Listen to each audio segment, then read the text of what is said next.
Hi everyone. Hopefully a few more people fill in, but we'll get started. So today we have Archimedes Bibiano here. He's a mindfulness meditation and adaptive yoga teacher certified by Mindful Life Yoga and an associate with the Awareness Training Center and Greater Good Science Center at UC Berkeley. He's been studying and practicing meditation for over 30 years, 16 of which have been dedicated to teaching classes, workshops, and seminars to organizations such as schools, hospitals, and museums. And he's been working with pediatric patients in the Mount Sinai Children's Hospital, teaching meditation and yoga to children and their families, as well as to nurses, physicians, and clinical researchers. And he's been teaching to medical students, interns, and fellows at the Icahn School of Medicine at Mount Sinai. He also regularly teaches Take Time to Meditate, the 8-week meditation course offered to all Mount Sinai Health System employees. I'm sure you've seen the email blast regarding that. So without further ado, welcome Archimedes Bibiano. Thank you. Thank you very much. So we started a moment ago by acknowledging that we got pizza for lunch. And mindful eating is a great opportunity for us to slow down and allow our system to go into what I call a reset mode. How many of you have been practicing mindfulness meditation or any form of mindful presence? Anyone? Okay, let's keep going there because you're going to see you've been doing that. Yoga, anybody has taken a yoga class ever? Yes, look around. It's more popular these days, right? We offer it here at Mount Sinai for that reason. It comes a moment during a yoga practice that you can't help but be very present to your breath and your body. But yoga is not the only way to do it. So how many of you go for a walk every so often? Yes? Maybe even to the gym and exercise, right? So the body is very important in allowing us to bring our awareness to what's happening right here, right now, in the present moment. So if you can, and it's a request I often make of all, and I don't even know where it is. Oh, it's right here. Unless you are really waiting for something urgent that you need to attend, would you be able to unplug your attention from your phone? If it's possible, put it away, silence. We only have not a lot of time together. And what I'd like to do instead is to lead you into plugging in to this system, our own mind and body. I often use the metaphor of hardware and software. So physically, the physical body provides us with entryways into awareness itself. And the mind could be the software running this. So what can we do to come back to our senses? And I'm going to show you a couple of slides that tells us a little bit why mindfulness has become so increasingly important in our culture. So mindful eating. If you're still eating your pizza or whatever you eat, it's a great opportunity to engage with ways in which we can really pay attention to what's happening. So right before most of you arrived, I took the opportunity to show this set of slides, which was not part of the presentation, but I couldn't help because the menu today was pizza. But what is mindfulness? So I teach mindfulness here at Mount Sinai. I still see patients in the pediatric units. It's been now 16 years doing that twice a week. And this is how I introduce the topic when I work with a patient and their families. We take a look at this. It's been around on the web. Have you ever seen this? And it's an invitation to consider what is mindfulness. So I'm going to ask very objective questions. They are not scientific questions. They are just very objective. Who is having an experience on the right side of this diagram? A dog. Yes, thank you, sir. And what is the dog aware specifically? Can you list 5 things there? 4 trees and a sunset. Thank you. Very much so. Good, good. We are getting there. What is the dog not aware of from what we can see in the whole picture? What is the dog not aware of? There are 2 things. The owner, the person, yes. And one more thing. Okay, but that the dog can't read minds, so we can't say that. The dog is not aware of itself, it appears. Not in the picture. Self-awareness is a form of mindfulness. Now let's take a look at whatever is asking me to do here. Okay. Who is having experience on the left side of the picture? A human being. That human being is aware of many things. I'm going to read a few things that I can see here. There is a computer keyboard, broken glasses. There is also a child, bills coming through the slot in the mail, public speaking, a microphone, and a podium. Music playing, mismatched socks. There is a sad face. We don't know if this is self-awareness. This person is feeling sad, or perhaps thinking of someone who is sad. But what is this person not aware of from what we can see? And in that environment, we have that dog and the trees and the sun. So here's the part that I do not agree. The wording seems to suggest that this person has a mind full of stuff, which for now I agree. It looks that way. And that perhaps the dog is being mindful. But what if I say that this person is very mindful of the inner environment, not aware of the outer environment at all? And the dog is aware of the outer environment, with the exception of a few things. So mindfulness is not a judgment, a label that we can say this person is very mindful and that person is 90% mindful, or right now I am 50% mindful. Mindfulness is a question. So what are you mindful of right now? I'd like to invite you to do this exercise with me. If you could please come to your feet. And if you can put away anything, it's just for a few minutes. So if you're going to eat your food, you won't be able to get back to it. But make sure you have nothing on your hands. And give yourself some room. Can you do this and not hit anybody, punch somebody? Okay, let's spread out. There is lots of room back there. Please, yes, there we go. Very good. All right. So this is one of the exercises I do with the kids. It's called 7 shakes. Anybody has done it? All right. I love a crowd that is totally new to this. We're going to shake one arm 7 times. We're going to shake the other arm 7 times. One leg 7 times. The other leg 7 times. Yes? Okay. And we're going to do this counting out loud. Welcome. And the only way to do this, we're going to run in the right time. Make room for everybody. More people will join us from the door, so come closer. We're going to count from 7 to 6 to 5, all the way down to 0. And then we're going to probably shut the door and scream really loud and make a funny face. All right? So don't make me be the only silly person counting and doing this. Are you going to join me? Yes? Yes. Yes, let's start. One arm up and counting out loud. 1, 2, 3, 4, 5, 6, 7.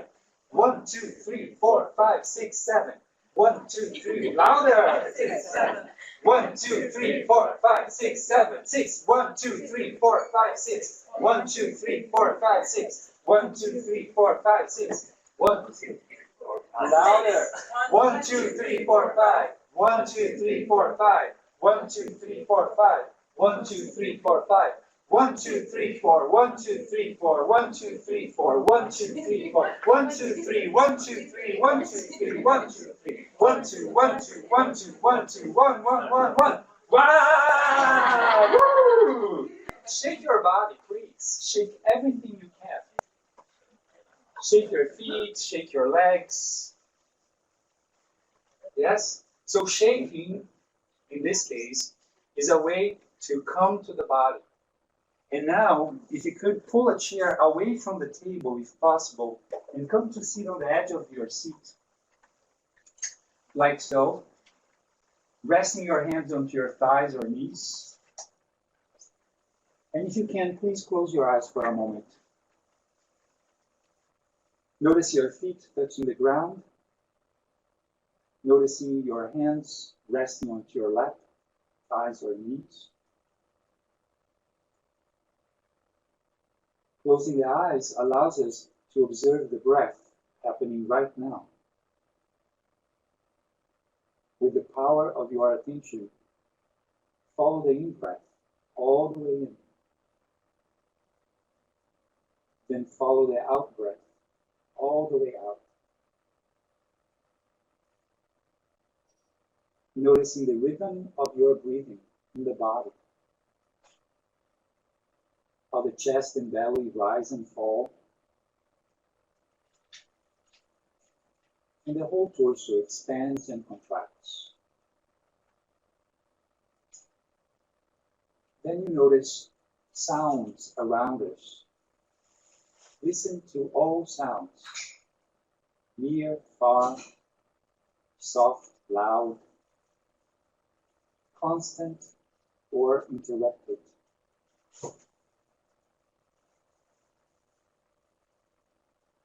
See if you can be aware of the rhythm of your breath while listening to all sounds.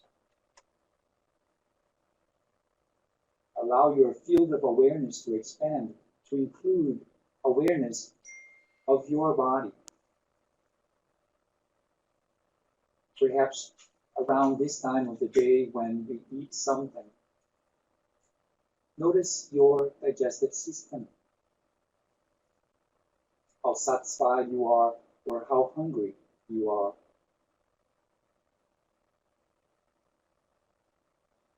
Take a moment to notice your thoughts. And one way to do that is to observe the mind as if you're watching a movie. On the screen of your mind, whatever thoughts are there, they are passing by. Now you are the audience, the observer, the one who is watching the mind.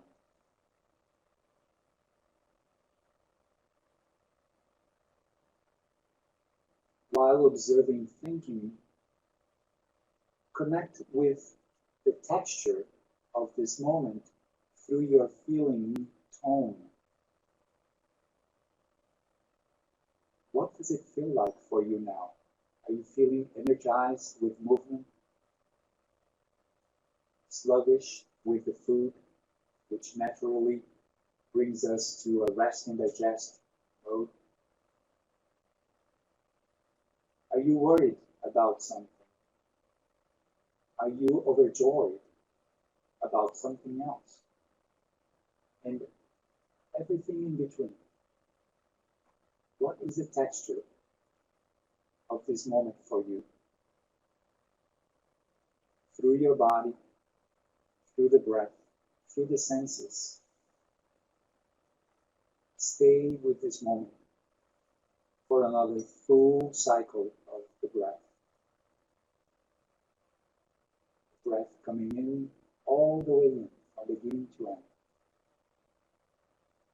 The breath going out all the way out, from beginning to end.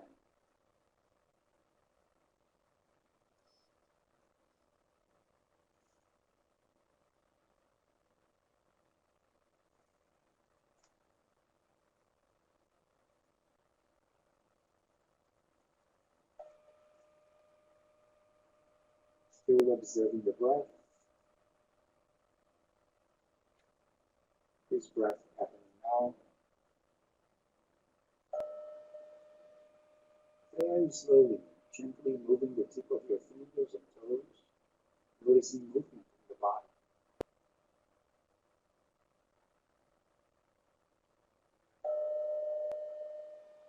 And when you're ready, blinking the eyes a few times, slowly noticing lighting the room, shapes, forms, colors, objects, people. My invitation to you as you shift your posture to a comfortable position is that even with the eyes open, as we continue to engage in this conversation, can you remain some awareness into your own being, your thoughts, your feelings, your breath, sensations in the body, while engaging mentally with the material I'm offering. It's really beautiful to be the witness of this energy that calmed down. We first needed to up it up a little bit.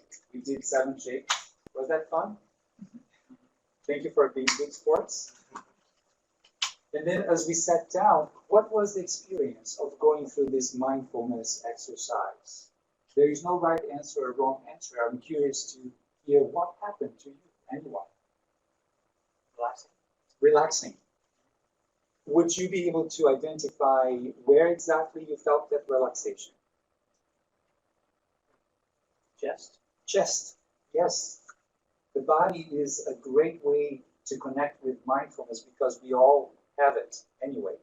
So awareness of the body is very important. Anyone here, what was your experience?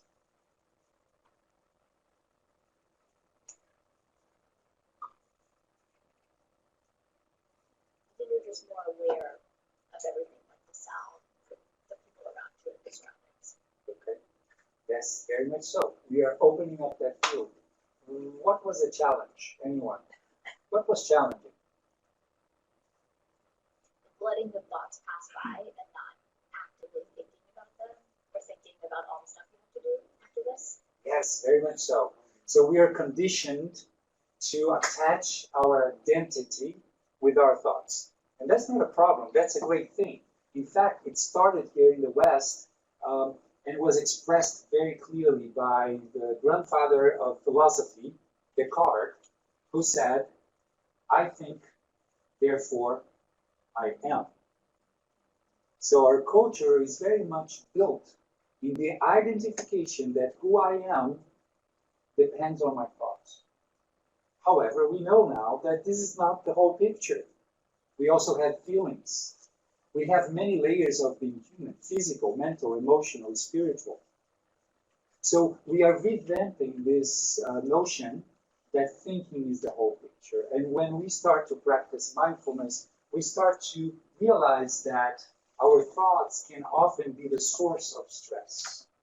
And unless we're able to connect with this power of observing thoughts mindfully, we will continue to be stressed out without even noticing what's happening. I call that an extreme situation in which someone, hopefully not you, will find themselves on the verge of a nervous breakdown when it's too late to even try to remedy. Then something more critical needs to happen.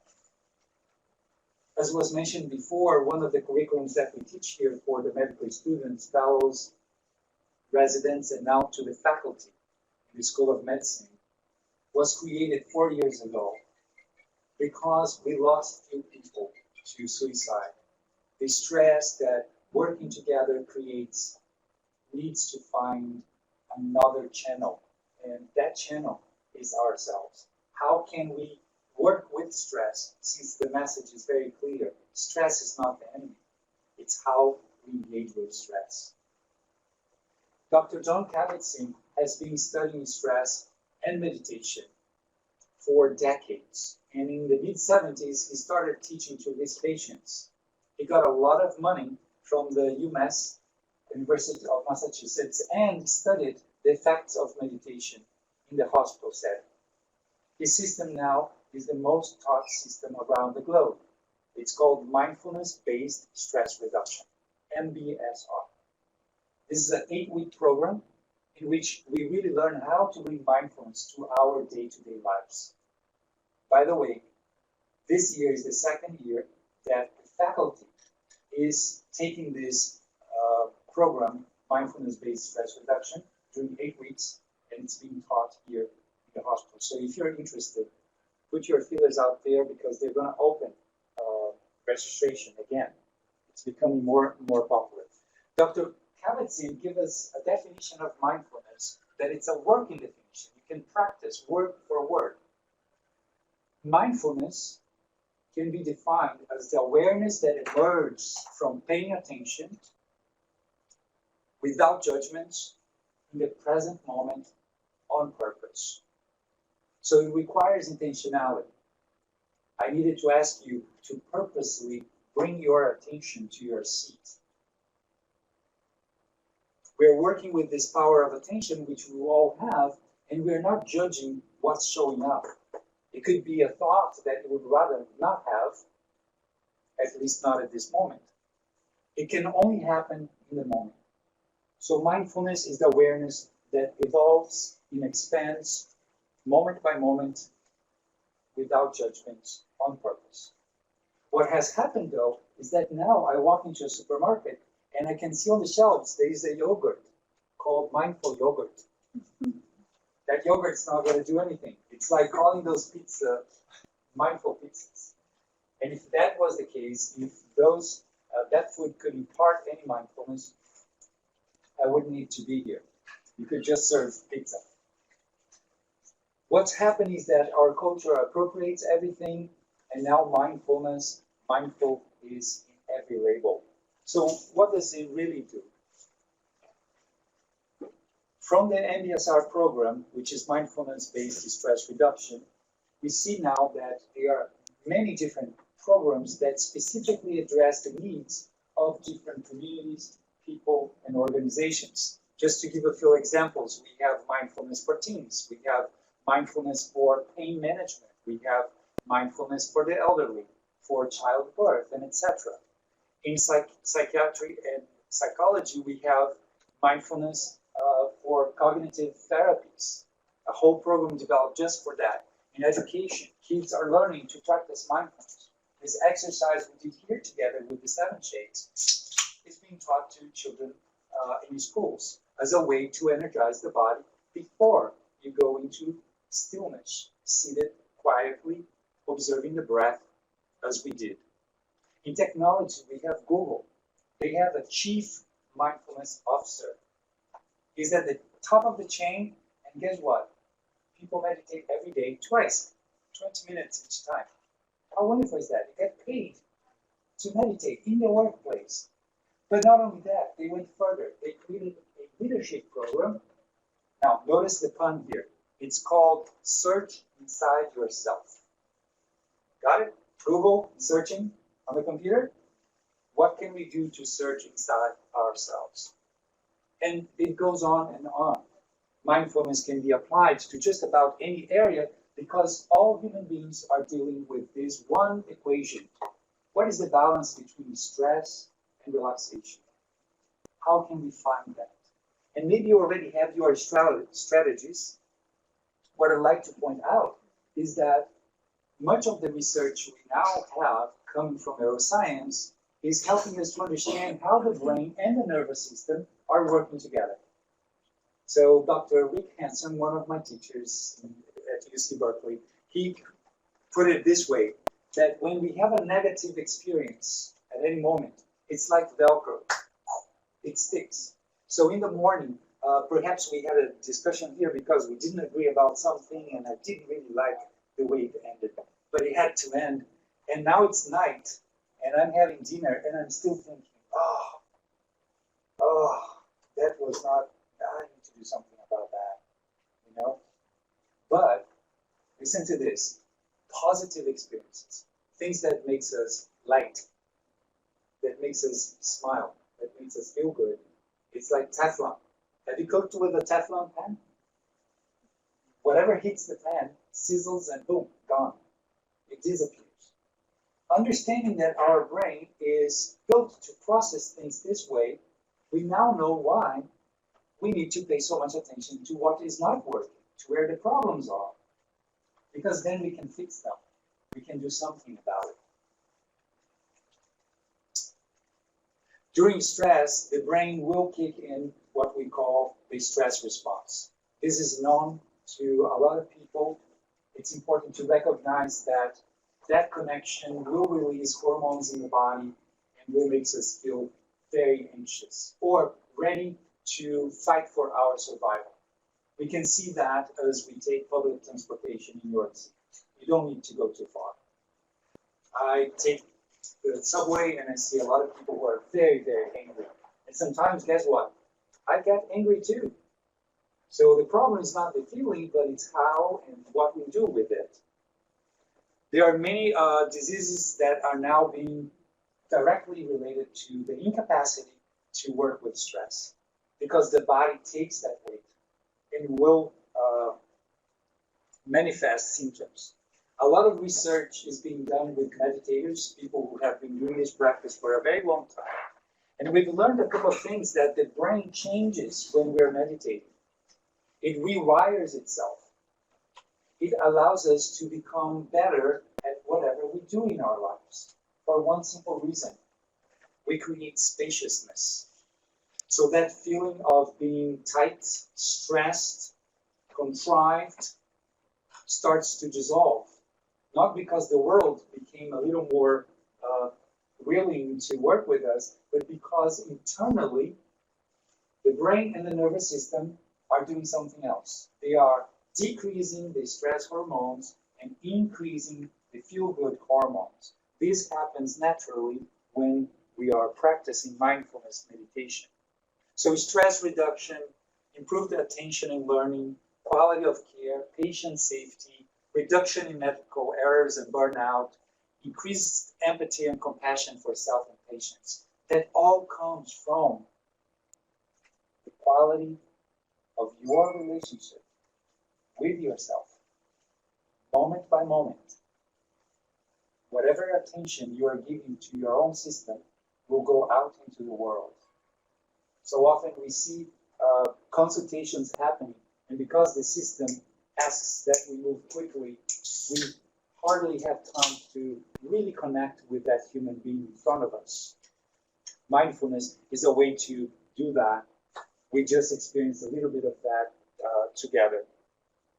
But here at Sinai, we are trying to get more and more opportunities available for anyone to engage with these practices. And we have a wellness program from which I also teach.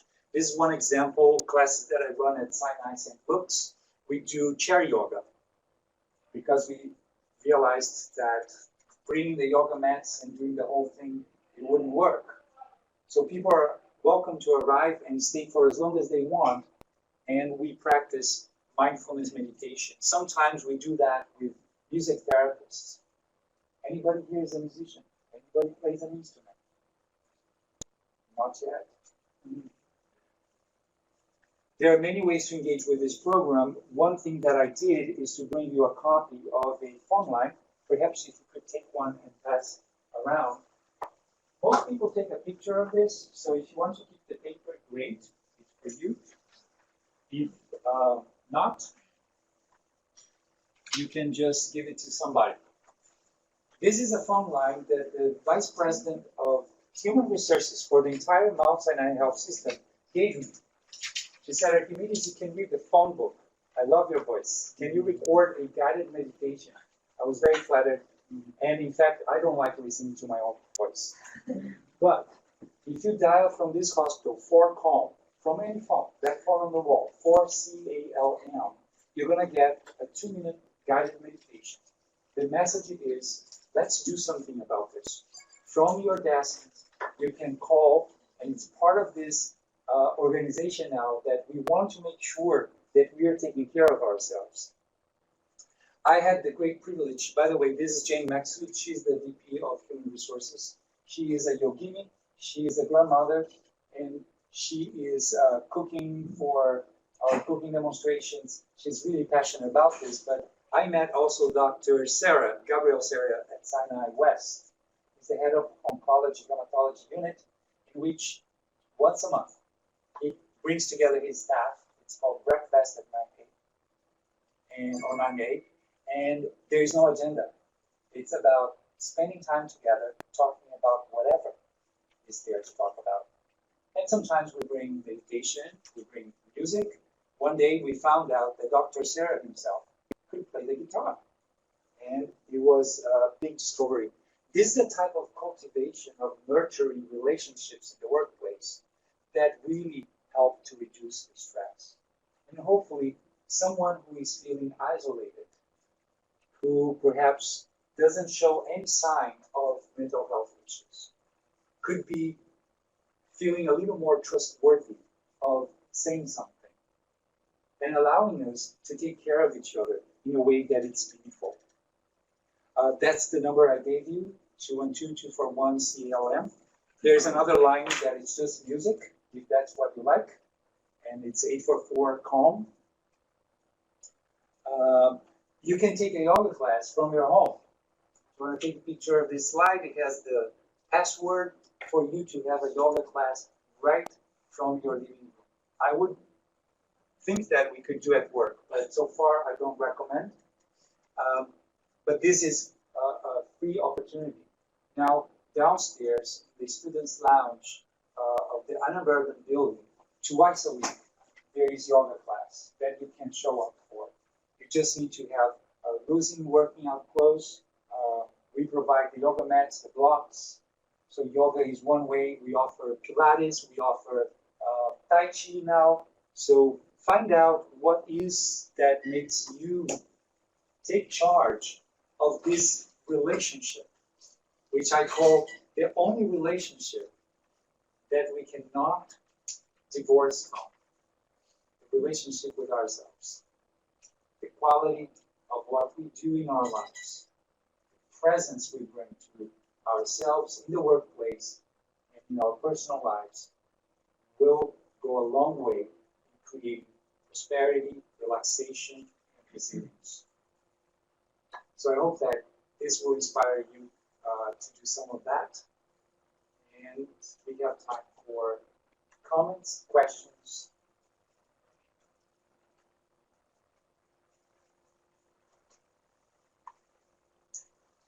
I did read that Google book. It's pretty like fun book. It's kind of written like many people, and they talk a little bit about for people who don't have a lot of time to really practice it in a lot of depth, and they be doing like one breath a day or starting with really slow. Do you recommend for that little amount is a reasonable way to start practicing mindfulness? Yes, absolutely. When I started, that's all I could do. I was one of those people who did not sit still for 5 minutes. 5 minutes, and I had to be doing something else. So the epiphany for me was when I learned to meditate, which by the way was my medical doctor who invited me. So it was almost like a prescription. She realized, this guy, I was in my mid-20s, meditation, not medication, which is something that I often get when I teach the patients here in the pediatric units. They may say, medication? No, the nurse already gave me, or give me some more. Like, no. It's meditation with a T. And so I went home and I sat for meditation. And the next thing I know is I'm talking on the phone with a coworker about a project because I had this great idea. In the middle of the conversation, I realized, wait a moment, I was sitting for meditation. How did it happen that from thought to action, I had no awareness? It happens very quickly. So that was the epiphany for me.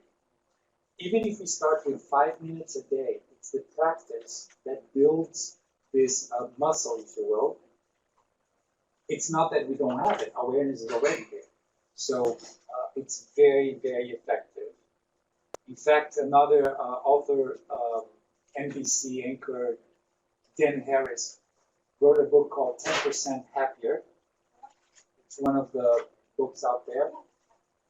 And there is a lot of resources. If you start to Google and make some of even apps that you can use for your meditation, you can download for free. Maybe you already use them. Headspace, anybody? The guy is British, people love the accent. Calm, C-A-L-M. I use one called Insight Timer. So there are many ways in which we can include 5 minutes of quiet, contemplative, mindful time.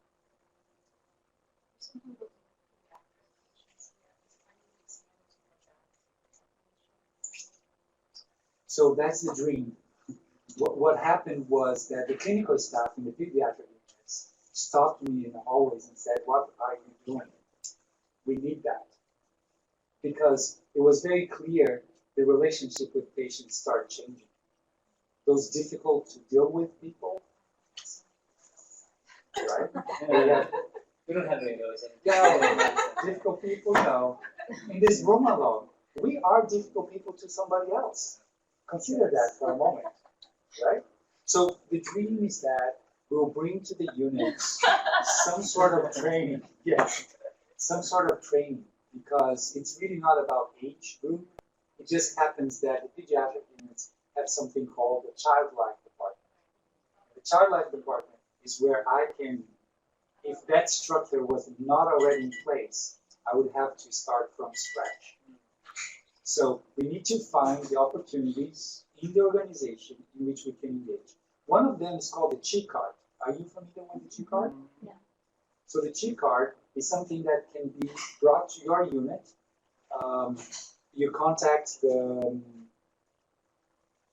spiritual health, no, that's the chaplaincy department. And it's a card with aromatherapy, tea, soft music, and you gather people and you create that mindful moment. We're trying to create interventions in which we go to the floors and teach a workshop called 60 Seconds for Self-Care. For 10 minutes, we gather everybody, we do some exercise like 7 shakes, we do a mind-body scan, and we practice meditation right there and go right back to work.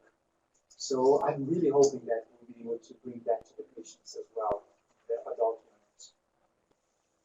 So you talked a little bit about mindful eating. So I think a lot of us try to get some exercise. So what are some other ways that we can practice mindfulness when we're eating, like at the gym, taking public transport? Because those are, downtime kind of automatically built into the day that we've built for ourselves. So how can we incorporate that into those So activities? the first step is to ask yourself this question. Who is the owner in this relationship? Who is the owner? The owner. I own this phone, or does this phone own me? Right? So it's very hard these days to do this and put it away. But look at what's happened. This is robbing us of our power. I'm browsing the internet. I close those advertisements, right? But then 2 weeks later, I'm booking a flight to Hawaii because I have vacation time. I have no idea why Hawaii. Subliminal messages are happening through electronic devices.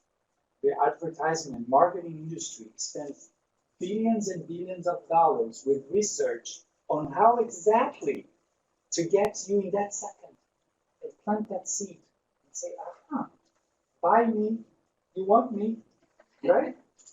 So the first thing to do is to reclaim your power. So how do I do that? For example, I go to the gym at least twice a week. At that time, I'm not watching stuff on TV. I'm connecting with my body. I love the living coach. That's a great opportunity for me to practice awareness of my joints, awareness of my breath. If anything, I'm going to play music that helps me with that. Not intense stuff, or like I see people watching war movies. Imagine you're eating a meal watching a war movie. You're putting that energy into your body. Your nervous system at a subliminal level is registered everything.